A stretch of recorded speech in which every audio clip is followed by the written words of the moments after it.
പ്രിയ സഹോദരങ്ങളെ, വചനപ്രഭ വചനപ്രഘോഷണ പരമ്പരയിലെ ആദ്യത്തെ 1-2 എപ്പിസോഡുകളായ നൊമ്പരം, അഗാപ്പെ എന്നീ 2 തിരുവചന പ്രഘോഷണങ്ങൾ നിങ്ങൾ ഹൃദയപൂർവ്വം സ്വീകരിച്ച് ദൈവാനുഗ്രഹം പ്രാപിക്കുന്നുവെന്ന് അറിയുന്നതിൽ എനിക്കേറെ സന്തോഷമുണ്ട്. അതിനിടയാക്കിയ നല്ല ദൈവത്തിന് ആരാധനയും സ്തുതിയും കൃതജ്ഞതയും ഞാൻ അർപ്പിക്കുന്നു. ഒപ്പം നിങ്ങൾ ഓരോരുത്തർക്കും ഹൃദയംഗമമായ നന്ദിയും ഞാൻ പ്രകാശിപ്പിക്കുന്നു.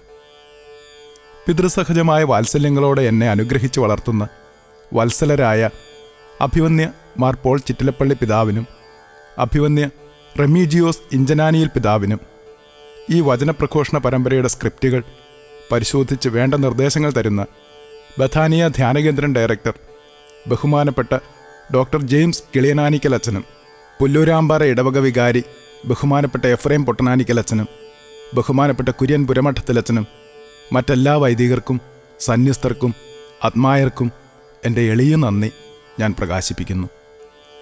വചനപ്രഭ ഇൻ്റർനെറ്റ് പ്രോഗ്രാമിൻ്റെയും CD പ്രോഗ്രാമിൻ്റെയും വിജയത്തിനായി പ്രാർത്ഥിക്കുകയും പ്രവർത്തിക്കുകയും ചെയ്യുന്ന ഓരോരുത്തർക്കും ഞാൻ നന്ദി പ്രകാശിപ്പിക്കുന്നു. ഈ സുവിശേഷ പ്രവർത്തനത്തിൽ പരസ്പരം പങ്കാളികളാകാൻ നമുക്ക് അവസരം തന്ന നല്ല ദൈവത്തിന് നന്ദി പറഞ്ഞുകൊണ്ട് എൻ്റെ എളിയ പ്രാർത്ഥനയിൽ ഓരോരുത്തരെയും പ്രത്യേകം സ്മരിച്ചുകൊണ്ട് മനാസെ അഥവാ ക്രിസ്തീയ ക്ഷമ എന്ന ഈ തിരുവചന സന്ദേശം ശ്രവിക്കാൻ എല്ലാവരെയും ഈശോയുടെ നാമത്തിൽ ഞാൻ സ്നേഹപൂർവ്വം ക്ഷണിക്കുന്നു. മനാസെ എന്ന ഈ 3-ാമത്തെ എപ്പിസോഡിൽ ക്രിസ്തീയ ക്ഷമ എന്ന വിഷയത്തെയാണ് നാം പഠനവിധേയമാക്കുക. അതുകൊണ്ട് തുടർന്ന് 4 സുപ്രധാന ഭാഗങ്ങളാക്കിയാണ് ഈ വിഷയം വിശകലനം ചെയ്യുക. 1. എന്താണ് ക്രിസ്തീയ ക്ഷമ? 2. ക്ഷമയുടെ ഫലങ്ങൾ എന്തെല്ലാം? 3. എങ്ങനെയാണ് ക്ഷമിക്കേണ്ടത്? 4. പ്രതികാരത്തിൻ്റെ ദുരന്തമുഖം അഥവാ അനന്തരഫലങ്ങൾ എന്തെല്ലാം? ഈ വിധത്തിൽ വചനാധിഷ്ഠിതവും തത്വാധിഷ്ഠിതവുമായി അന്വേഷണം പ്രാർത്ഥനയോടെ അവസാനിക്കുമ്പോൾ ശ്രോതാക്കളിൽ നിന്ന് വർഷങ്ങളായി പോലും നിലനിന്നിരുന്ന വെറുപ്പിൻ്റെയും കുടിപ്പകയുടെയും അന്ധകാരശക്തികൾ വിട്ടുപോവുകയും നിർവീര്യമാവുകയും തന്മൂലം ശ്രോതാക്കൾക്ക് വലിയ വിടുതലിൻ്റെയും വിമോചനത്തിൻ്റെയും രോഗശാന്തിയുടെയും അനുഭവങ്ങൾ സ്വന്തമാക്കാൻ കഴിയുമെന്ന് എനിക്ക് ഉറപ്പുണ്ട്.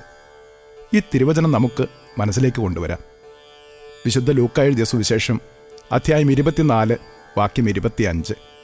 വിശുദ്ധ ലിഖിതം ഗ്രഹിക്കാൻ തക്കവിധം അവരുടെ മനസ്സ് അവൻ തുറന്നു. തുടർന്നുള്ള തിരുമണിക്കൂറിൽ പരിശുദ്ധാത്മാവ് വചനം കൊണ്ട് ഹൃദയവാതിലിൽ മുട്ടുമ്പോൾ മലർക്ക് തുറന്നു കൊടുക്കുവാനുള്ള കൃപയ്ക്കായി നമുക്ക് പ്രാർത്ഥിക്കാം.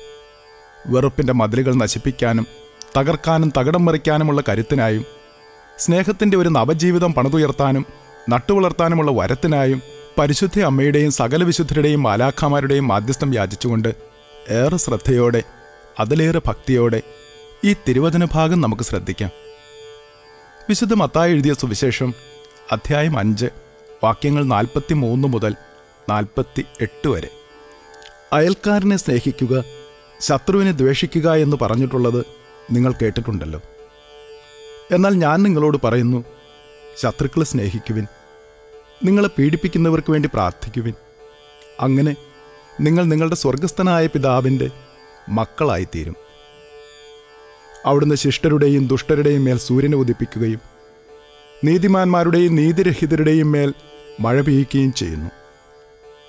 നിങ്ങളെ സ്നേഹിക്കുന്നവരെ നിങ്ങൾ സ്നേഹിച്ചാൽ നിങ്ങൾക്ക് എന്ത് പ്രതിഫലമാണ് ലഭിക്കുക? ചുങ്കക്കാർ പോലും അതുതന്നെ ചെയ്യുന്നില്ലേ? സഹോദരങ്ങളെ മാത്രമേ നിങ്ങൾ അഭിവാദനം ചെയ്യുന്നുള്ളൂവെങ്കിൽ വിശേഷവിധിയായി നിങ്ങൾ എന്താണ് ചെയ്യുന്നത്? വിജാതീയരും അതുതന്നെ ചെയ്യുന്നില്ലേ? അതുകൊണ്ട് നിങ്ങളുടെ സ്വർഗസ്ഥനായ പിതാവ് പരിപൂർണരായിരിക്കുന്ന പോലെ നിങ്ങളും പരിപൂർണരായിരിക്കുവിൻ. നമ്മുടെ കർത്താവായ മിശിഹായ്ക്ക് സ്തുതി.